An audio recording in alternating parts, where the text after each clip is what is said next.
1940 की दहाई में हिंदुस्तान के सूबे उत्तर प्रदेश के गवर्नर रहे। अंग्रेज हुकूमत ने उन्हें अहम ओहदा इसलिए अता किया कि वो मुस्लिम लीग और कांग्रेस की सियासत से लाताल्लुक होकर अंग्रेजों की वफादारी का दम भरते थे। नवाब सतारी अपनी याददाश्तें लिखते हुए इंकिशाफ करते हैं कि एक बार उन्हें सरकारी ड्यूटी पर लंदन बुलाया गया। उनके एक पक्के अंग्रेज दोस्त ने, जो हिंदुस्तान में कलेक्टर रह चुका था, नवाब साहब से कहा, आइए आपको एक ऐसी जगह की सैर कराऊं जहां मेरे ख्याल में आज तक कोई हिंदुस्तानी नहीं गया होगा। नवाब साहब खुश हो गए। अंग्रेज कलेक्टर ने फिर नवाब साहब से पासपोर्ट मांगा कि वो जगह देखने के लिए हुकूमत से तहरीरी इजाजत लेनी जरूरी थी। 2 रोज बाद कलेक्टर इजाजतनामा साथ ले और कहा, हम कल सुबह चलेंगे, लेकिन मेरी मोटर में सरकारी मोटर वहां ले जाने की इजाजत नहीं।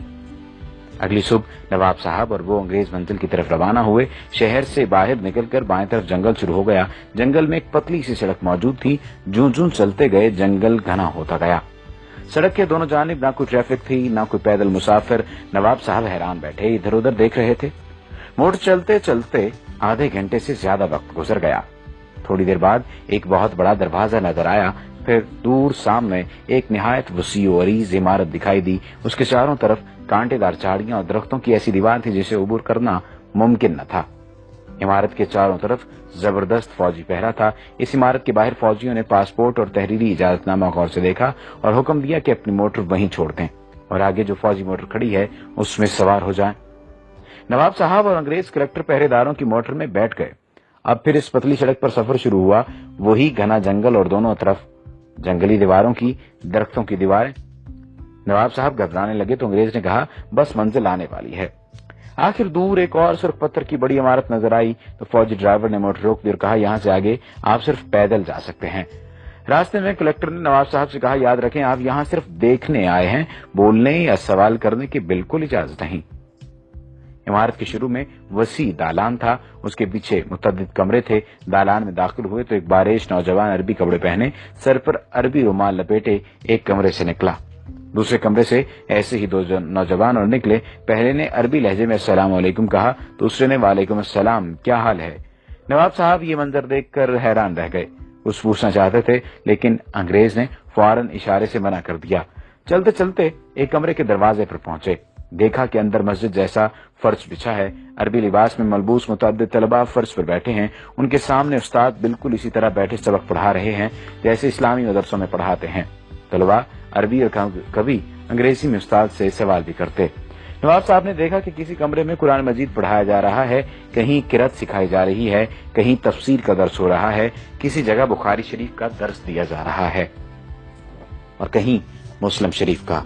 एक कमरे में मुसलमानों और मसीहों के दरमियान मुनाजरा हो रहा था। एक और कमरे में फ़क़ही मसाइल पर बात हो रही थी। सबसे बड़े कमरे में कुरान का तर्जुमा मुख्तलिफ जुबानों में सिखाया जा रहा था।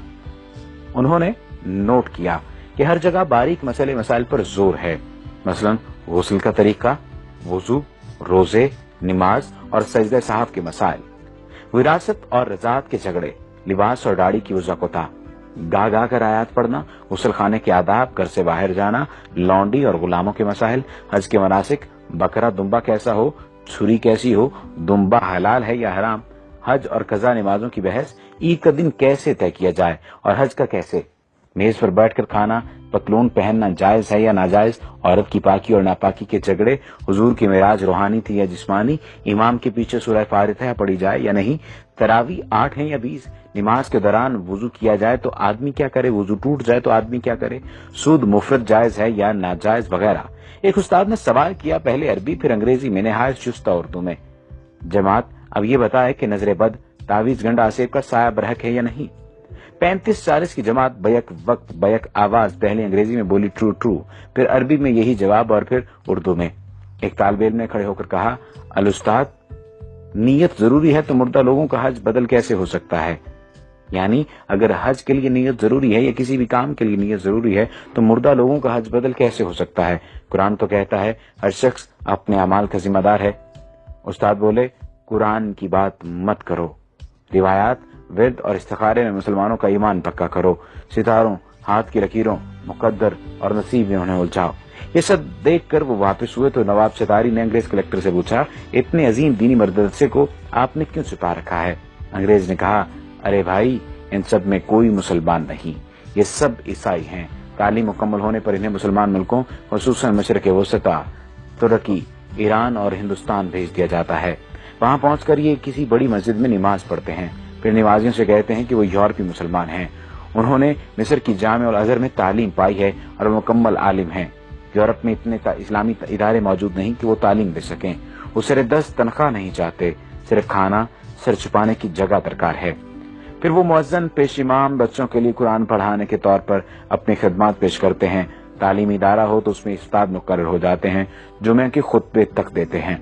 नवाब साहब के अंग्रेज मेहमान ने उन्हें ये बताकर हैरान कर दिया कि अजीम मदरसे के बुनियादी आदाफ ये हैं। मुसलमानों को रिवायात, जिक्र के वजीफों और नजरी मसाइल में उलझाकर कुरान से दूर रखा जाए। हुजूर अकरम सल्लल्लाहु अलैहि वसल्लम का दर्जा जिस तरह भी हो सके घटाया जाए। कभी ये कहो कि आप सल्लल्लाहु अलैहि वसल्लम नौज बिल्लाह रिजल मशहूर यानी जादू ज़दा थे।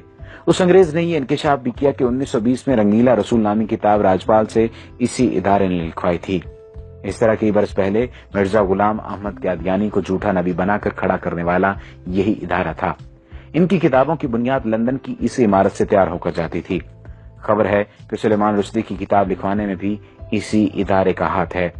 खुदाया ऐसा न हो कि मगरब रहन में ही हमारा मेरा समाज रख ले। है फितना परवर निजाम आलम तो अपने मुस्लिम की लाज रख ले। अब जंगल की हवेली के एक मकीन से मुलाकात कीजिए। ये वाकया मेरे दोस्त हुसैन अमीर फरहाद के साथ कुवैत में पेश आया। वाकया उन्हीं की जुबानी सुनिए। ये 1979 का वाकया है।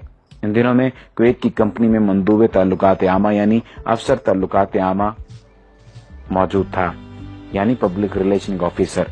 हमारी कंपनी के डायरेक्टर ने श्रीलंका से घर के कामकाज के लिए खादमा मंगाई। दूसरे दिन मुझसे कहा, इस खादमा को वापस भेज दो, वो हमारे किसी काम की नहीं, क्योंकि अरबी जानती है ना ही अंग्रेजी।